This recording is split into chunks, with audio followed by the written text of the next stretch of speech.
Back in 2022 when I was planning the Highland Main Line, I also had another route that I wanted to do as well, the Inverness to Aberdeen line, but unfortunately I could not make that happen. Fast forward to 2025 and you find me today at Aberdeen railway station because we are going to start exploring the Aberdeen to Inverness line. We begin at Aberdeen station, originally opened in 1867 as Aberdeen Joint, replacing two earlier stations, Aberdeen Gill Street and Aberdeen Waterloo. It was built as part of the Inverurie Valley Line to link the Aberdeen Railway and Deeside Railway in the south with the Great North of Scotland Railway in the north. The station was renamed simply Aberdeen in 1952. The first part of the Aberdeen to Inverness line we're going to look at today is what's called the Aberdeen Crossrail, which runs from Montrose to Inverurie. And the train right behind me there, that Class 158 diesel multi-unit, is the 1400 to Inverurie. And we're going to be looking at all the stations between Aberdeen and Inverurie. So I'm going to jump on this train now and let's head to our first station, Dice. As we depart Aberdeen station, our journey begins along the Inverurie Valley Line.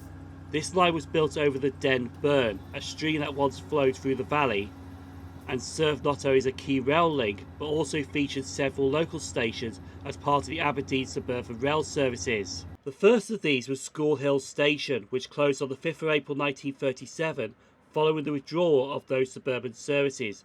The next disused railway station has me intrigued a little bit because of that building right behind me there. That actually looks like an old station building. Hutchinson Street Station met the same fate, opened in 1887 but also closed in 1937. So we're now making our way to our final disused railway station. Honestly, this disused railway station does have a pretty cool name. Finally, we arrive at the site of the station with a pretty cool name, Kitty Brewster. Although nothing remains of it today, this was actually the station's third location. It opened in 1867 with the Denburn Valley Line and operated until closure in 1968. Kitty Brewster was also the location of the Great North of Scotland Railway's locomotive works until they were relocated in Inverurie in 1902. Today, nothing's left of the works survives. The site has been built over and now part of the Aberdeen City Council operations and protected services.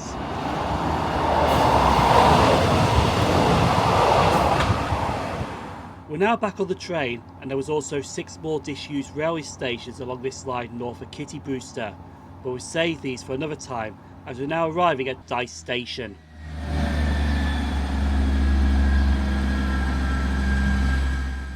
So we have now arrived at the first railway station we're stopping off at today as we head towards Inverurie. This is Dice. It can also change here for Aberdeen Airport. And Aberdeen Airport is right next door to Dice railway station. I've also got a question to ask you, because on this line between Aberdeen and Inverness, there are 2 stations that serve airports. Is there any other line that has 2 stations that serve airports? If you do know, do drop it down in the comments below. But Dice also has the basic facilities here, waiting shelters, benches, bins, dot matrix screens, ticket machines, help points. And it also does have a footbridge, and that footbridge is definitely disabled access friendly with lifts.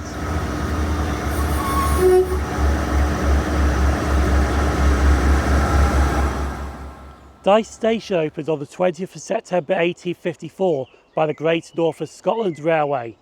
In 1861 it became a junction station for the Four Martinite and Buchan Railway, which trains went to Peterhead and Fraserburgh, but that line closed in 1965 to passengers.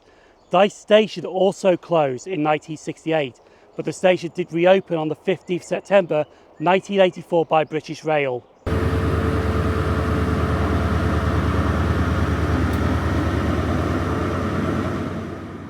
To be honest, I do have an opinion about this railway station, and it might be a bit controversial.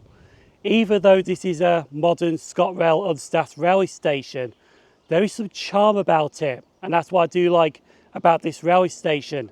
Other people's opinions may differ, but that's what I think about this railway station. But speaking of modern stations, the next station we are going to is quite modern. In fact, it only been open for 5 years. So we're catching the 1513 ScotRail service to Inverurie, and the next station we are going to is Kingtor.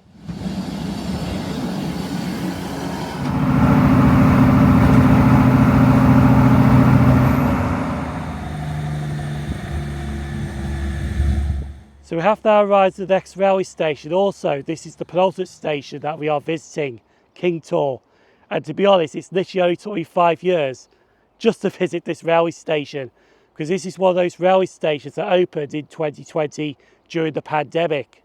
And back then, station openings wasn't my kind of thing at the time, unlike today. The station is also set in a beautiful countryside area, which I do like. And this is a ScotRail station, 2 platforms with basic facilities, waiting shelters, benches, bins, help points, dot matrix screens, ticket machine, and also there's one thing that I do forget to mention at railway stations, it does have cycle storage facilities as well. I know it has been a long time coming to visit this railway station, but I really do like this railway station.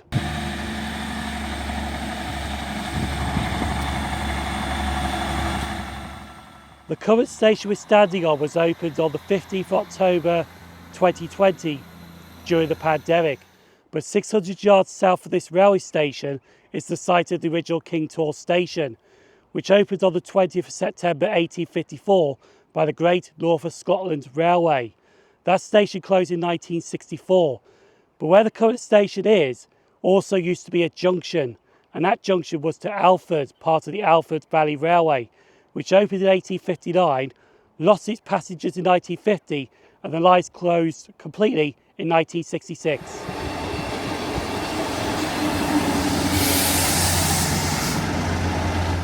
So I have noticed something interesting at Kingtor station, and it's just right behind me here, these 2 benches. I think those are railway benches and from the original Kingtor railway station. But I have noticed this station is also well used with passengers as well, especially the car parking spaces. They look a bit full, to be honest. And I nearly missed out on this sign right here, this Kingtor sign. I think this is BR ScotRail signage. A replica, of course, but it does look good. Another thing that I forgot to mention is that this station does have a footbridge, and that footbridge is disabled access friendly with lifts. And to be honest with you, I wish I came to this station rather sooner than later, because this is a station set in a lovely area. But we are waiting for our final train now, the 1621 ScotRail service to Inverurie, and the next and final station we are going to is Inverurie.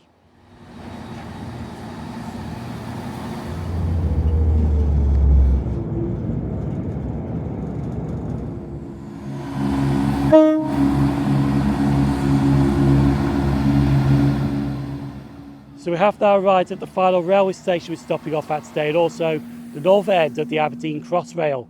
This is Inverurie, and honestly, this station is really impressive. I've passed this station so many times, but this is actually the first time stopping off at Inverurie to have a good look around. On platform 1, it's got a lovely station building, and that station building is impressive. I think that station building is also still in railway use, but I'm not too sure. The station building is still in railway use, but unfortunately it's currently closed at the moment due to unforeseen circumstances. But I'll tell you what though, it does have a lovely waiting room. It's also got a footbridge linking platform 1 to platform 2, and that footbridge is impressive. But even though that's an old footbridge, it is disabled access friendly. But however though, if you want to get from platform 1 to platform 2, you do have to go the long way around by using the road bridge at the south end of the railway station.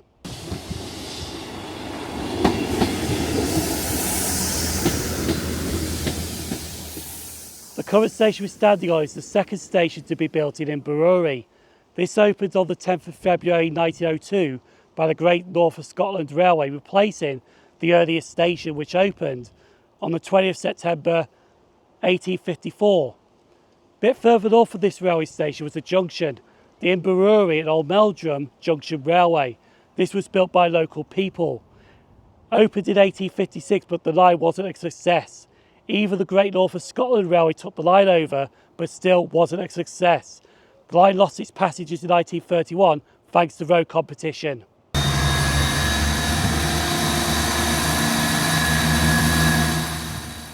So it has really been interesting looking at the stations of the northern section of the Aberdeen Crossrail.